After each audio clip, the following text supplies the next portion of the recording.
Ramchal, we were talking yesterday about the two types of hagbolos, or the two types of tzimtzumim of the Rebbeinu Shalom. Okay, there's a question. Why is Yericho so critical for the Beis HaMikdash? We said that we're going to discuss that tomorrow. B'li neder, there were 10 special miracles for Yericho and the Avod in the Beis HaMikdash. We'll discuss that tomorrow, but those are the 10 or so miracles for Yericho.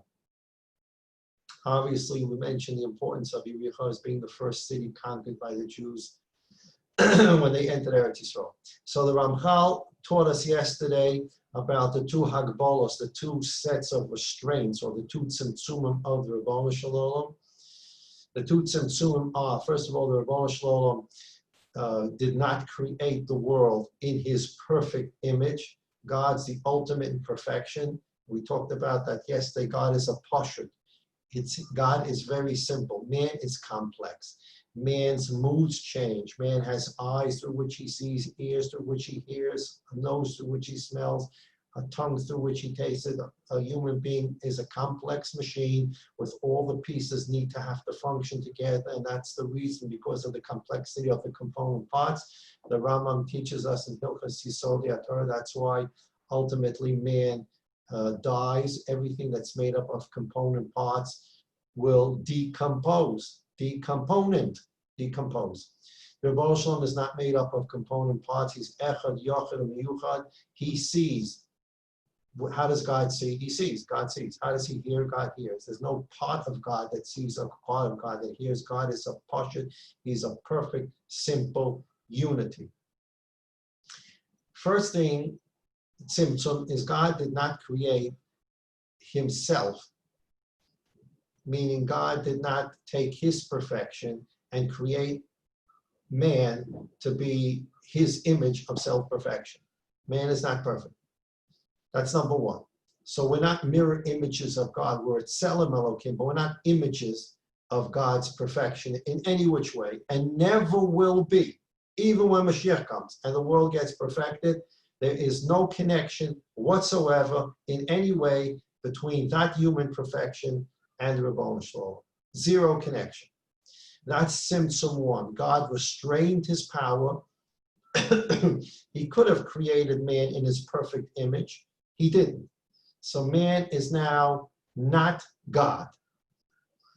Now, the Rebbeinu Shalom can still create man at the level of human perfection. And God restrained his power again and created man imperfect, even on the level of man. Man is not perfect. And those are the two tzimtzumim. Man is not perfect, he's not God. And even on the human level, man remains imperfect, so he can perfect himself, and therefore he can earn schar v'onesh, because that's in the system of creation. Hatova is one of the components in that system. And what we mentioned yesterday, we're going to read today, is the purpose of the world, the shleimus, the perfection that we're trying to accomplish for ourselves and the world, is only to repair or deal with tzimtzum 2. We're trying to perfect ourselves on the human level. We're not working to perfect ourselves to become God. We just learned earlier today, Yeshaya, Nebuchadnezzar, Yimach Shemoy, right?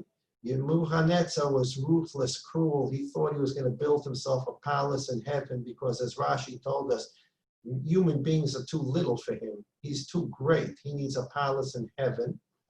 And he thought he was some kind of God, or he was God. And he ends up with his body being removed from the grave and thrown around and desecrated. The first tzimtzum is never going to change. God created man. And man will never be a mirror image of God's perfection. Finished. That first tzimtzum is over, never to be changed. Tzimtzum 2. On the human level, man is imperfect.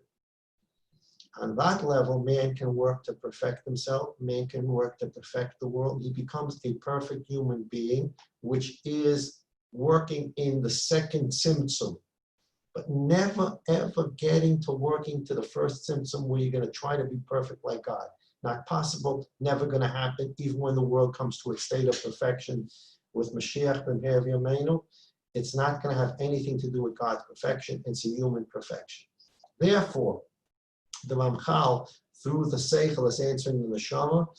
The Neshama asked the Seichel, how can we talk about perfection here? You told me we know nothing about God's essence. Ramchal says you are correct, because I'm not talking about perfecting ourselves in the image of God's perfection, which we do not know, understand, or can't even talk about. We're talking about perfecting ourselves on the human level. So at page Mem Dalid, or Siman 52, paragraph 52, those who are following paragraphs, excuse me, Rav Friedlander's caption is Pa'ulas midas tuva hasholom lefatel hagbola beis. The Rabbona Shalom's midas hatoiv. The midah, we said that there are two midas by which Hashem runs the world at its root. Midas hamishpat, which is schar onesh, judgment, punishment, reward, and midas hatov, which is to bring the world to its perfect state of perfection. And the midas hatov is percolating and bubbling into inside the midas hamishpat. So every single event, again, Moshe Rabbeinu being thrown into the Nile is going to be used to redeem the Jewish people. Haman putting up a tree to hang Mordechai is going to be used to redeem the Jewish people by putting Haman on the tree. Yosef is going to be sold not because it's the end of his dreams, it's because his dreams are going to come true. The Rebbe Shalom is going to use every event for the Geula. And inside even the Schava Onesh, even inside that world where there's evil and good, where Chas Shalom we see that it looks chaos, it looks anarchy, God's going to take all these events and they're going to be part of the Geula Shalema. So Rav Friedlander's caption is Pu'ulas midas tuvei hasholim, the work of God's midas hatoiv, to bring the world to the state of perfection. Levatel hagbola beis, it's to do away with restraint number 2, where man is imperfect on a human level. We're going to become perfect to the extent we work during our lifetimes. We're going to have the ability to become perfect on a human level. We are working on Tzimtzum 2, Hagbola 2, never ever touching Hagbola 1, where we're trying to become perfect in the image of God.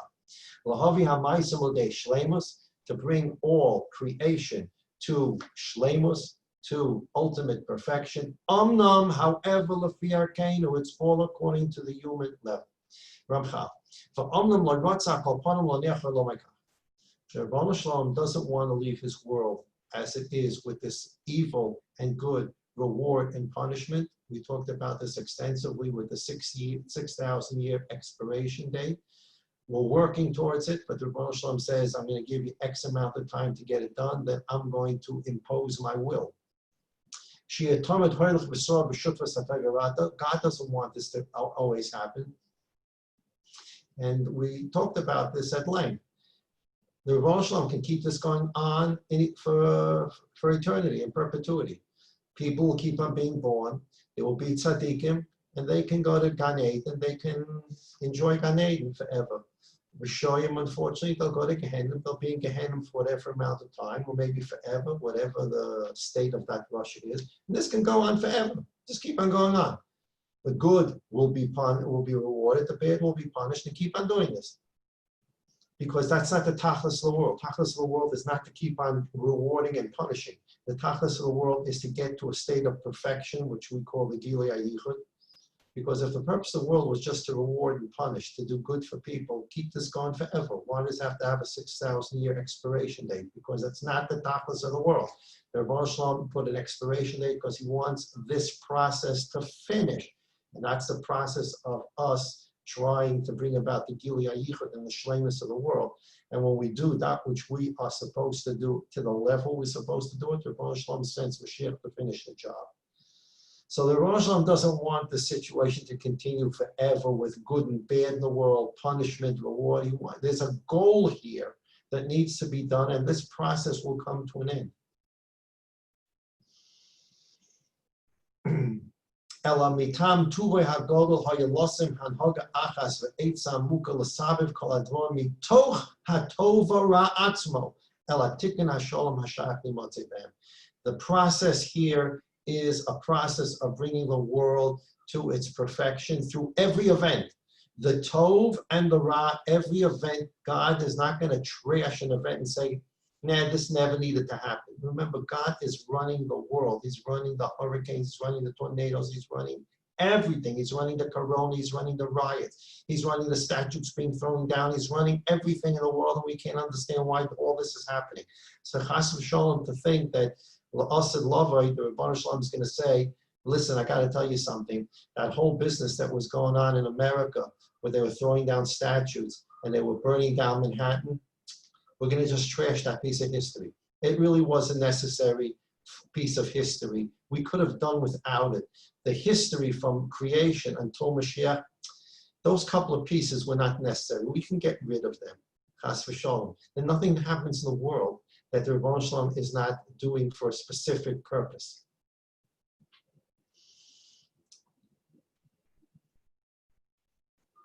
Somebody once commented to me, it may be, I don't know if he's listening, it may be Dr. Samet who commented to me, the whole idea that many of us grew up with in elementary school, that there are parts of our body that are unnecessary.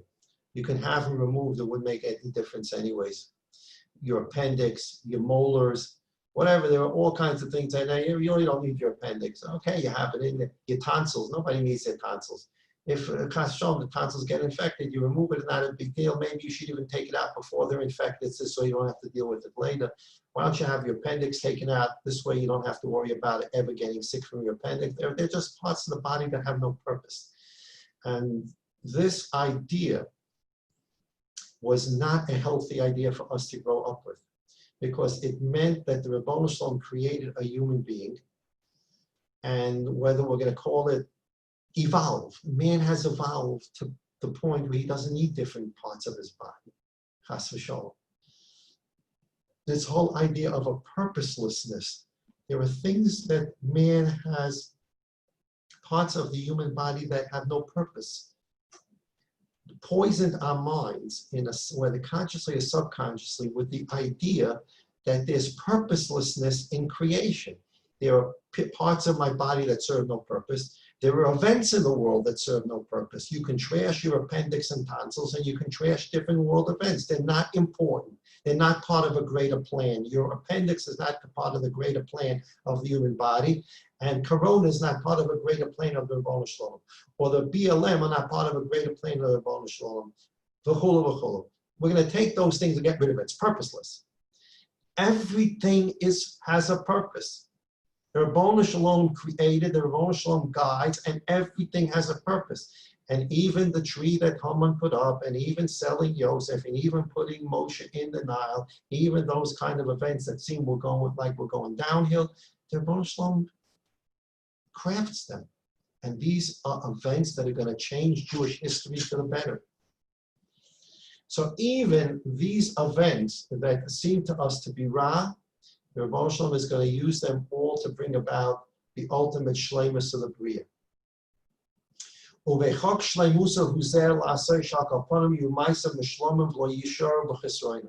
And because of God's state of ultimate perfection, God is going to will and bring about the level of perfection that a human being can have. The Rebbeinu Shalom wants shleimus. He is the perfect shalom that we can't talk about and we're never going to be able to emulate. That's Tzimtzum 1. But the Rebbeinu Shalom wills that this process, which we call 6,000 years, and hopefully less than 6,000 years compared to Meno, the Rebbeinu Shalom wants to see a perfect world. That's why he created it. We learned about Adam Arishon that could have done it in that 1 second on Yom HaShishi. He didn't. We've been trying to do it for 5,780 years since then. But the Rebbeinu Shalom doesn't want the system, bad, evil, good, reward, punishment. The Rebbeinu Shalom is using this as a process to get the shleimus. But we are not talking about God bringing the world to a state of perfection like his perfection, because we don't understand that at all. Ki peshitusai ein shai ein ashaf b'yinenu v'shumpanim. God's, now the Ramchal switches the word shleimus to the word pshitus. God's simplicity, which means his perfection. God's perfection is simple. It's not even shaykh to human being. Simplicity is an unbelievable thing. God sees, God hears, etc., because he's God. He doesn't have eyes that have to interact with brains. He doesn't have an ear that has to interact with a brain. He doesn't have a spine through which electrical currents have to be sent so he can feel. He's not subject to any of God. He's not subject to what happens if you hurt your spine. Can you still feel? What happens if you hurt your hand? Can you still pick something up? What happens if you hurt your eye? Can you still see? God doesn't have all that complexity. God is simple because he's perfect. And he's perfect because he's simple. It's simplicity. Hapashut. God's simplicity has no shaykh, has no connection to what we're talking about man becoming perfect. This is what I've explained to you.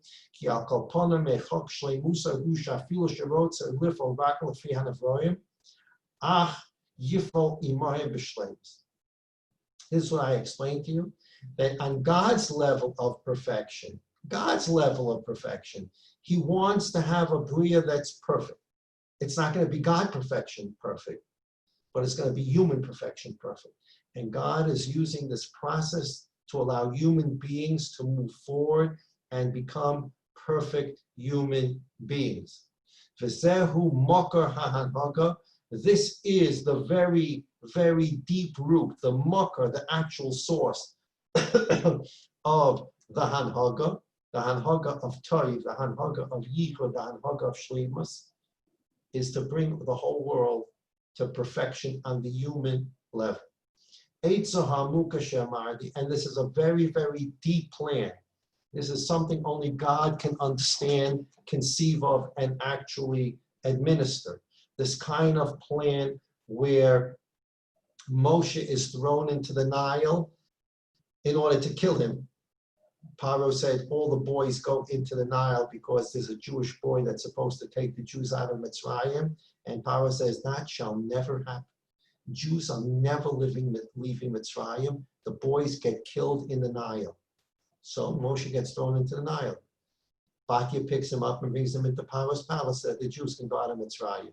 V'napoichu. God takes these events and he uses them l'toiv, even though in our narrow vision at the moment, we can't see how this is going to work itself out.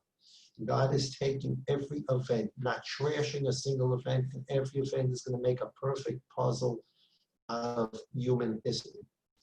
This is very, very deep. This is not for human beings to try to understand how all this can work because we live in time zones.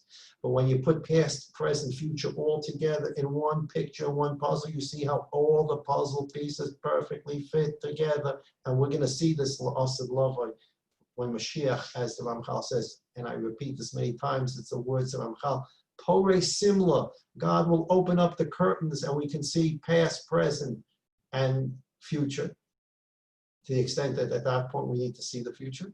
We can see this unbelievable Eitz Amuka, and even then we won't fully understand it, but we'll have a little glimpse of the way God ran the world.